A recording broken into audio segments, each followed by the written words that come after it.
बिहार ही नहीं, देश का एकलौता चिराग पासवान ऐसा नेता है कि जिस प्रदेश का राजनीति कर रहे हैं उस प्रदेश का कोई भाषा जानते हो।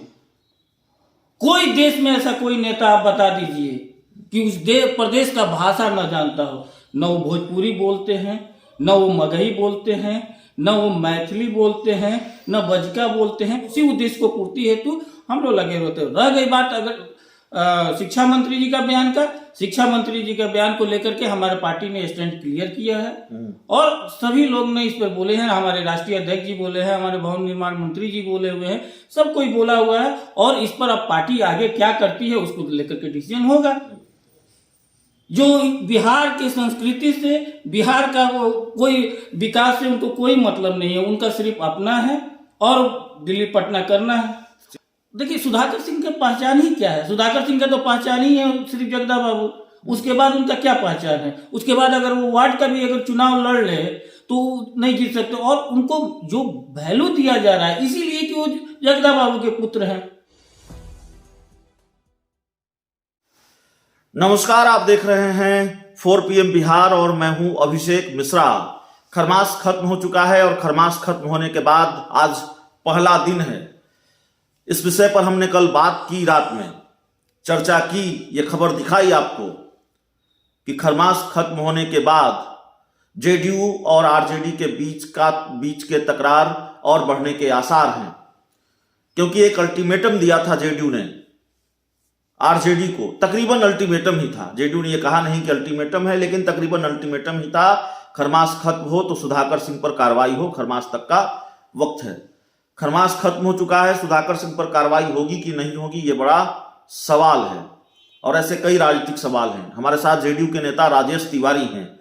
तिवारी साहब, खरमास खत्म हो गया है और याद है ना, शिखंडी कहा था सुधाकर सिंह ने, आरजेडी के विधायक और पूर्व मंत्री ने कहा था नीतीश कुमार का राज राक्षस राज रहा है और भी बहुत कुछ कहा था। कार्रवाई होगी कि नहीं होगी, उम्मीद अब भी है या उम्मीद टूट चुकी है?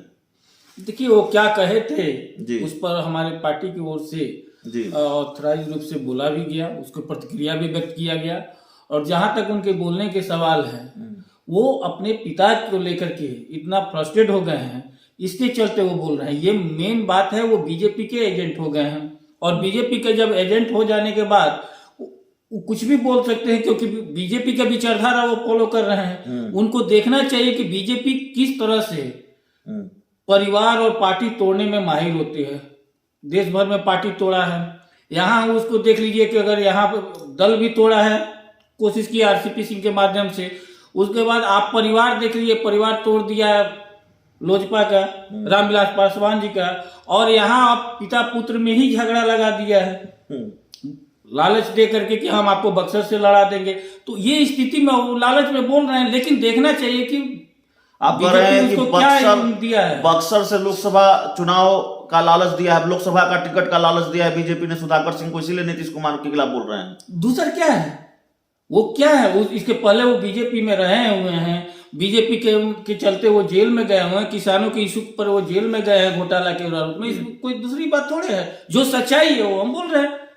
लेकिन कार्रवाई किसी पर नहीं हो रही, सुधाकर सिंह पर भी नहीं हो रही और शिक्षा मंत्री चंद्रशेखर पर भी नहीं हो रही। देखिए जो बयान उन्होंने दिया, कार्रवाई की बात है सुधाकर सिंह के, तो अब खत्म हुआ है। इसके बाद माननीय उप मुख्यमंत्री जी खुद उस पर निर्णय लेंगे और वो बोले भी है कि वो जदयू आरजेडी का वो बयान नहीं है, अब उस पर वो डिसीजन लेंगे।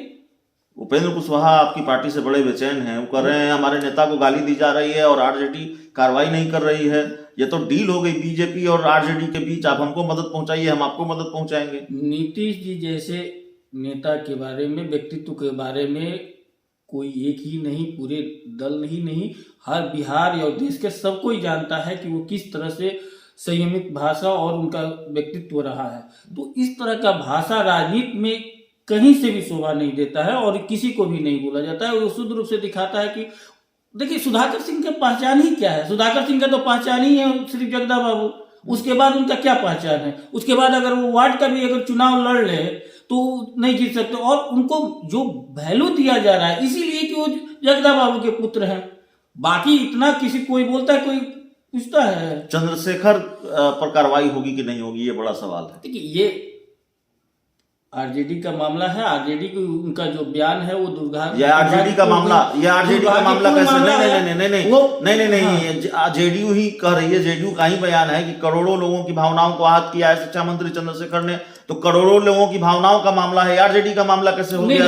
करोड़ों लोगों का मामला है, ये सही बात है। इसमें हम लोग सबको है, क्योंकि हमारा पार्टी का मानना है और ये एक इकलौता पार्टी है जो सभी धर्मों को लेकर के आज तक किसी का भी, हमारे दल का ये देखे होंगे कि किसी भी धर्म विशेष के लेकर के कोई टीका टिप्पणी न जात का न धर्म का लेकर के, हम लोग बाबा साहब भीमराव अम्बेडकर के संविधान को मान करके चलते हैं। धर्मनिरपेक्षता का हमारी है, समतामूलक समाज करना हमारा पार्टी का सबसे मेन उद्देश्य है और उसी उद्देश्य को पूर्ति हेतु हम लोग लगे रहते हैं। रह गई बात अगर शिक्षा मंत्री जी का बयान का, शिक्षा मंत्री जी का बयान को लेकर के हमारे पार्टी ने स्टैंड क्लियर किया है और सभी लोग ने इस पर बोले हैं। हमारे राष्ट्रीय अध्यक्ष जी बोले हैं, हमारे भवन निर्माण मंत्री जी बोले हुए हैं, सब कोई बोला हुआ है और इस पर अब पार्टी आगे क्या करती है उसको लेकर के डिसीजन होगा।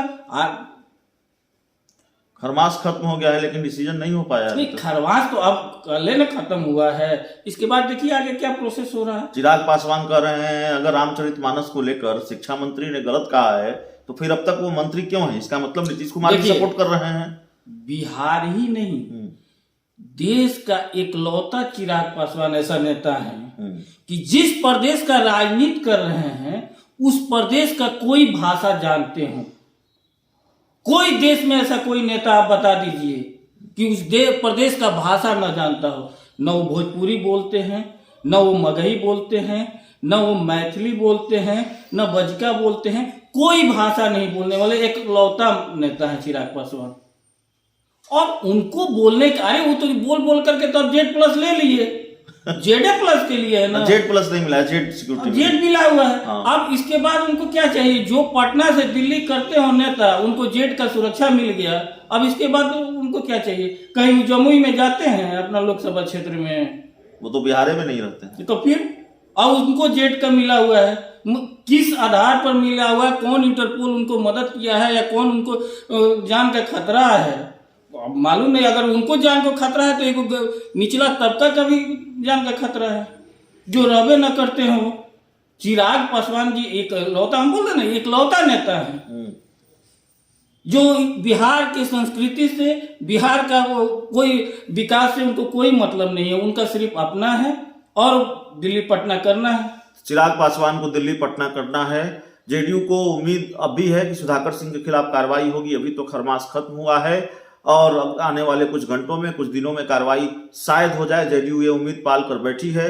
चंद्रशेखर के बयान को लेकर जो बवाल है उस पर अब बहुत सधा हुआ अंदाज है जेडीयू के नेता राजेश तिवारी साहब का। इस इंटरव्यू में, इस रिपोर्ट में इतना ही। बहुत बहुत धन्यवाद।